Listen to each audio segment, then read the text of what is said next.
In the spring of 1453, an army of 80,000 men marched toward the most formidable walls the known world had ever seen.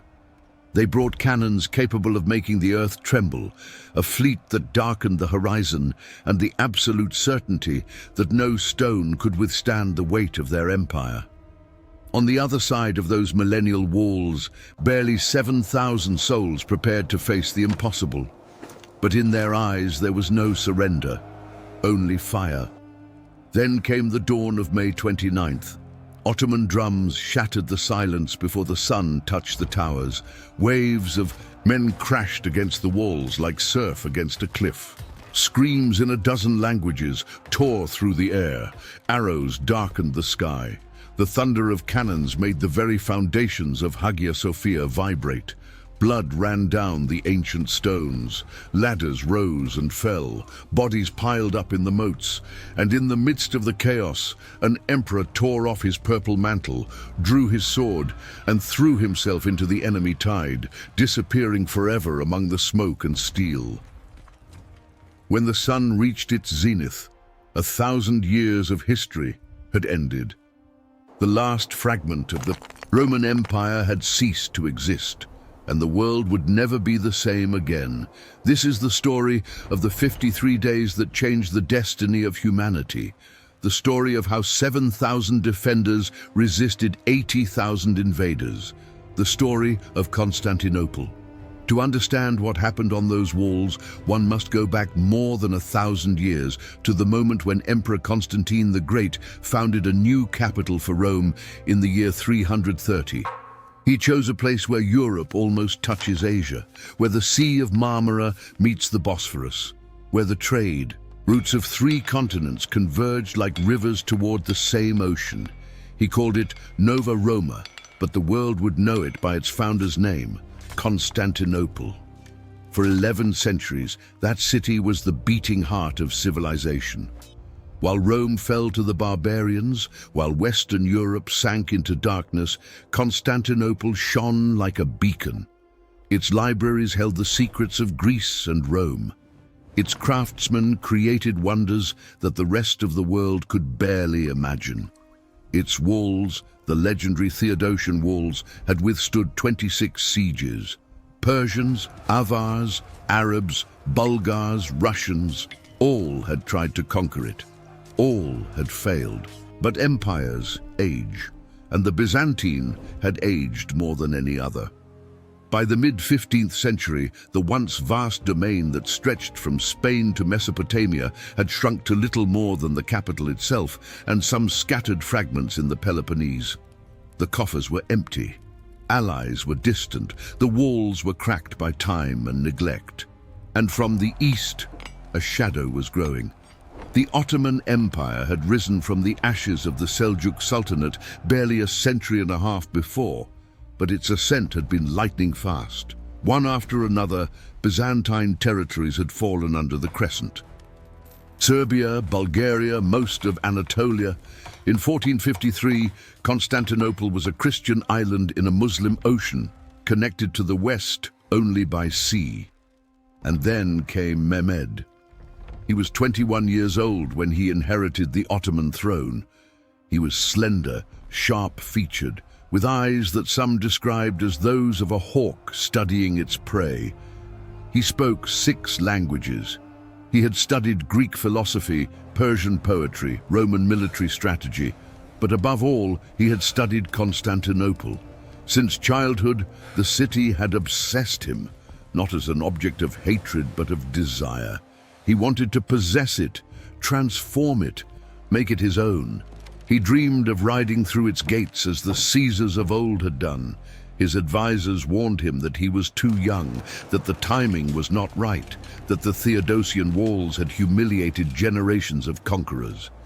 Mehmed listened in silence. Then he gave orders. First came the fortress of Rumeli Hisar, built in just 4 months on the European shore of the Bosphorus, directly across from another Ottoman fortress on the Asian shore.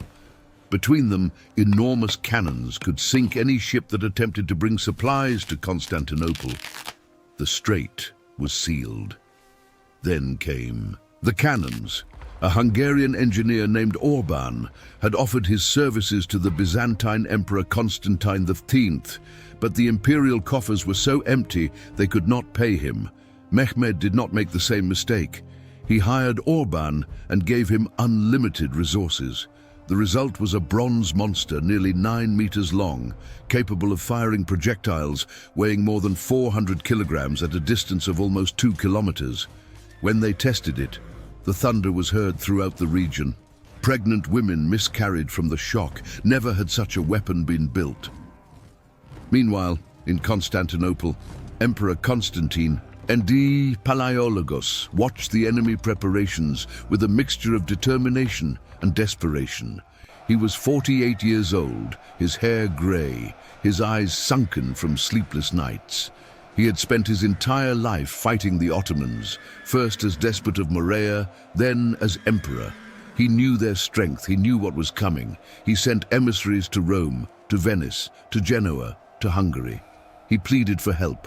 He offered the union of the Orthodox and Catholic churches, a gesture that many of his own subjects considered treason. The responses were slow, vague, insufficient. The Pope sent 300 Neapolitan archers and promises. Venice promised ships that never arrived in time. Only Genoa responded with something substantial, a captain named Giovanni Giustiniani Longo. A veteran of countless sieges, arrived with 700 soldiers and the determination to defend the city to the death. Giustiniani became the military soul of the defense. He was a practical man, with no illusions about the odds of victory. But he understood something that many Byzantine nobles had forgotten, that walls, however imposing, were only worth what the men willing to defend them were worth. He organized the defenders with geometric precision. Each section of wall was assigned to a specific commander. The Venetian residents of the city contributed their ships and naval expertise. The Catalans, the Castilians, the Greeks from the islands all found their place in the line of defense. Even an exiled Ottoman prince, Orhan, cousin of Mehmed himself, joined the defenders with a small contingent of loyal soldiers. But when Giustiniani counted all his men, the number was devastating. Fewer than 5,000 Greeks, perhaps 3,000 foreigners, 7,000 souls to defend 19 kilometers of walls against an army exceeding 80,000. The women of Constantinople worked alongside the men. They carried stones to repair the walls. They prepared bandages. They melted the church bells to make cannonballs. The monks left their monasteries to wield swords. The merchants left their shops to take positions on the battlements. There were no spectators in Constantinople, only defenders. And then, on April 2nd, 1453, the horizon darkened. The Ottoman army arrived like a tide that has no end. For 2 days, the columns kept coming. Infantry, cavalry, archers, engineers, carts loaded with provisions, oxen dragging the enormous cannons, tents covered the fields from the Sea of Marmara to the Golden Horn. And in the center, the Sultan's tent, red as blood, crowned by the Golden Crescent. Mehmed sent a final message to the emperor: surrender, and you will be treated with mercy. Resist, and there will be no quarter. Constantine's response was brief: to surrender this city is not in my power, nor in anyone else's. We have all decided to die of our own free will, and we shall not spare our lives. On April 6th, the cannons began to thunder. The bombardment was like nothing the world had ever witnessed. Orban's great cannon fired only 7 times a day because it needed hours to cool, but each impact was catastrophic. Entire sections of wall that had stood for centuries crumbled in minutes. The noise was deafening. Dust covered the city like a shroud. The defenders learned to live with the constant trembling of the earth beneath their feet. But each night, while the Ottomans rested, the Byzantines repaired. They cleared rubble, piled sandbags, raised wooden palisades where stone had been before. Women and children worked alongside soldiers, lit by torches, driven by something stronger than fear. When dawn came, the breaches were sealed. Not perfectly, but enough. And the cannons had to start again. Mehmed tried other methods. He sent his engineers to dig tunnels under the walls, but the Byzantines detected them and flooded them with water or filled them with smoke. He ordered night assaults, but the defenders repelled them again and again, fighting by torchlight, turning every breach into a death trap. The valley of the Lycus River, the weakest point of the walls, became a slaughterhouse where Ottoman bodies piled like cordwood. Then the Sultan did something no one believed possible. The Golden Horn, Constantinople's natural harbor, was protected by an enormous iron chain that prevented any enemy vessel from passing. The Byzantine fleet, though small, dominated those waters, but Mehmed ordered the construction of a road of greased wooden rollers that climbed a hill behind Pera and descended to the northern shore of the Golden Horn. On the night of April 21st, 70 Ottoman ships were dragged overland. Thousands of men pulled the ropes, while drums beat the rhythm and torches illuminated the operation. When April 22nd dawned, the defenders of Constantinople watched in horror as enemy galleys slid into the water in a place where they should not exist. In one stroke, the Byzantine fleet was trapped. The city was now besieged on all sides. Constantine had to divide his already scarce forces to cover the walls facing the Golden Horn, weakening the land defense. Days became weeks. Hunger began to bite. The supplies promised by Venice never arrived. Morale swung between desperate faith and absolute despair. A lunar eclipse on May 24th was interpreted as a terrible omen. An ancient prophecy said Constantinople would fall when the moon hid its light. The next day, during a religious procession, an icon of the Virgin Mary fell to the ground. Then, a dense and unnatural fog covered the city, and strange lights appeared above the dome of Hagia Sophia. The superstitious saw these as signs of the end. The braver ones interpreted them differently. If the end was near, then there was nothing to lose. On May 27th, Mehmed gathered his commanders. He had lost thousands of men. His janissaries were impatient. Some of his viziers suggested lifting the siege. But the Sultan had come too far to turn back.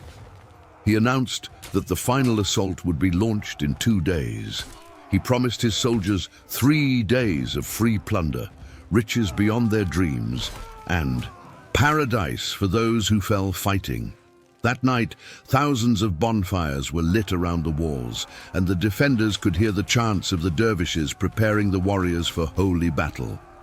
On the Christian side, there was also preparation, but of a different nature. On the afternoon of May 28th, a procession walked through the streets of Constantinople for the last time. Orthodox and Catholics, who had disputed for centuries, marched together. In Hagia Sophia, the largest cathedral in Christendom, a final liturgy was celebrated.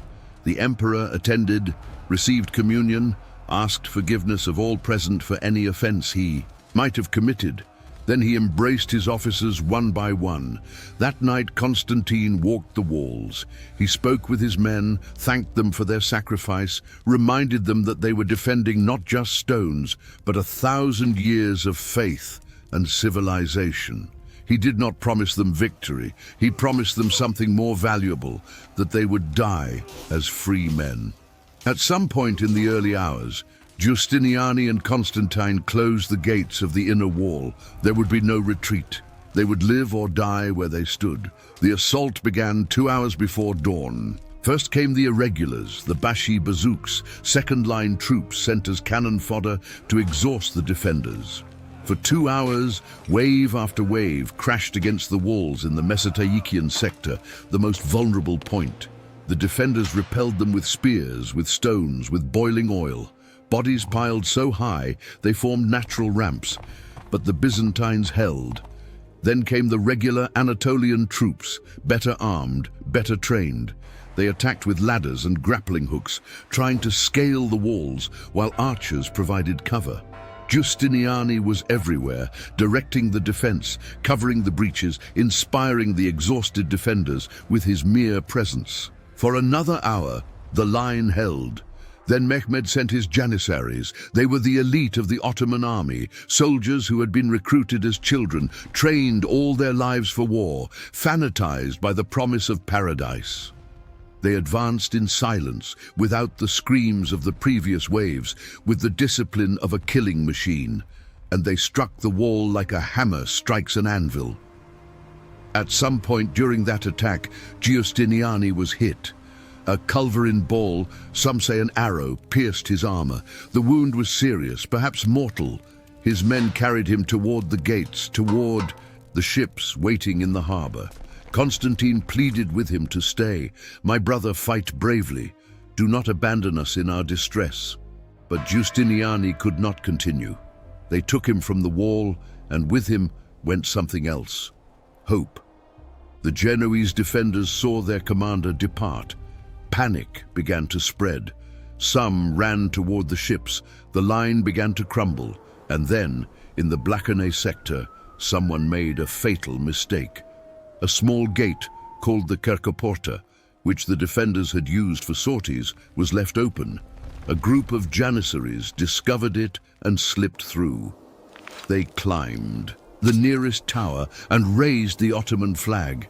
When the defenders saw that flag waving above their own walls, panic became defeat.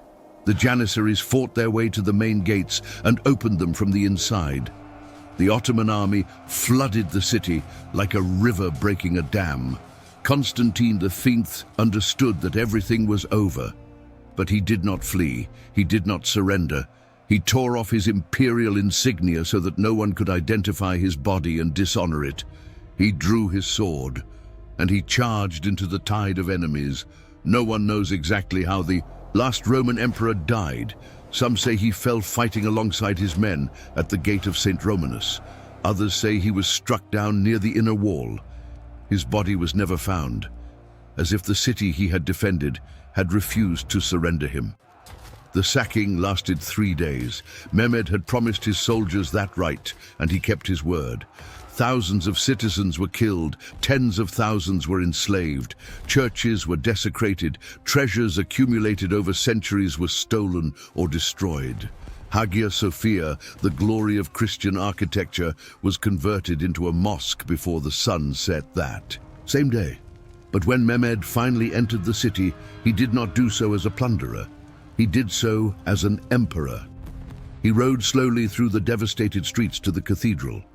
He entered its vast interior, contemplated the dome he had dreamed of so many times, and murmured some verses from the Persian poet Sa'adi.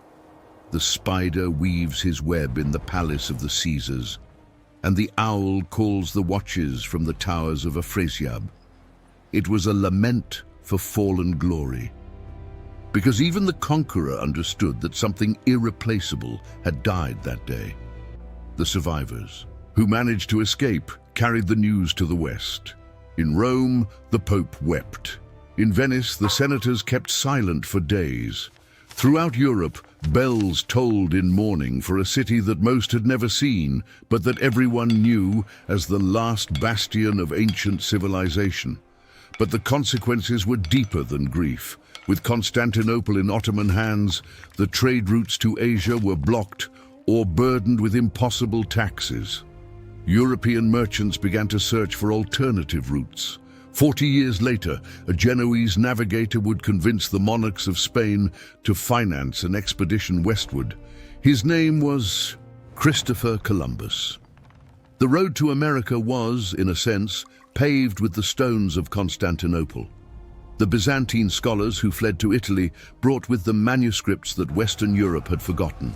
Texts by Plato, by Aristotle, by the great Greek dramatists.